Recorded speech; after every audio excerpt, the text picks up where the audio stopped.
Hi, my name's Bill. Welcome back to MPW's video channel.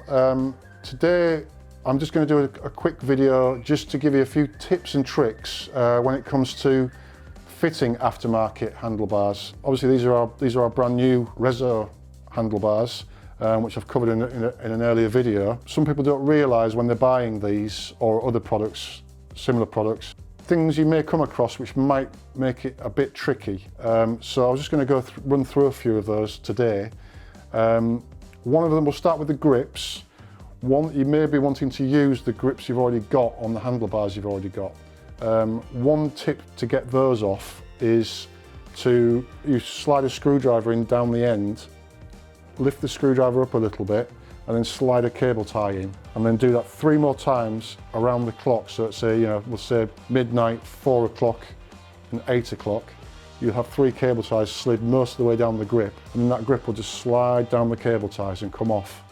The other trick is, especially with this side, it may be glued on if it's heated grips, and that's just to get a screwdriver in there again and just crack the glue. Normally it just gives in very easily. Another point that often comes up is the switch gear, which obviously that's the big plastic blocks that sit next to your grips. They've normally got pins, locating pins in them on the factory handlebars.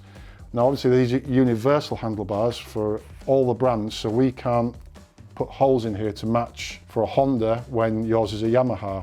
So there's 2 ways of doing this. I choose the first option, which I'll explain first, is on the switch gear, I remove the pin and then I wrap a couple of layers of insulating tape around the handlebar. That builds up the handlebar a little bit and makes the clamping of the 2 halves of the switch gear stronger. The other option is to measure and replicate on here where the hole is on your factory handlebar and drill a hole in the handlebar. But to me, I've always swayed away from that because you're messing with the strength of the handlebar, and then any guarantee is gone because you've drilled a hole in the bar. Lastly, I was just going to talk about cable length. Often these can be considerably wider than the factory handlebar. Your factory handlebar, your grips might be in this kind of area, and now you're moving everything out to here, and suddenly the brake cables don't reach. The electrical cable from the left-hand switch gear doesn't reach. The clutch cable's too tight. So I would always suggest is, you can normally, every single time you can get around it, but you have to basically work down as far as you can, down past the triple clamp area, undo all the cable ties and clips and binders, and release all the cables as slack as you can, and then you can slide them out as far as they'll go. Sometimes you may need to sort of step your brake, your clutch lever clamp in slightly, maybe 5 millimeters in, but you've still got 99% of your lever length. These are just some of the things that come up with fitting aftermarket handlebars of any brand. It's, like I say, it's cable length, getting the grips on and off, and the switch gear clamps. This goes for both sides. Like I say, for me the best method is the insulating tape and removing the pins from the switch gear.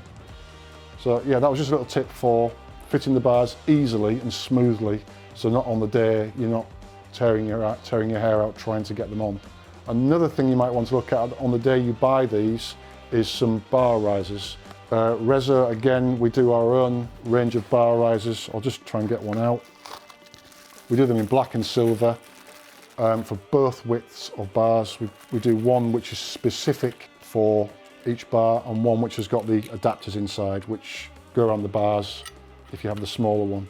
So yeah, in conjunction with the raise on the bars and the bar risers, you can usually tweak a good riding position that's much more comfy, and you're going to get this really good look to your bike with these fantastic colour schemes to match either the colour of your bike or the accessories you've already put on the bike. So thanks for watching. This has been another video from MPW. Make sure you tick the like box down below and subscribe if you like us enough. And we'll be back again with some more product reveals, product reviews, and hints and tips on how to use the products as well.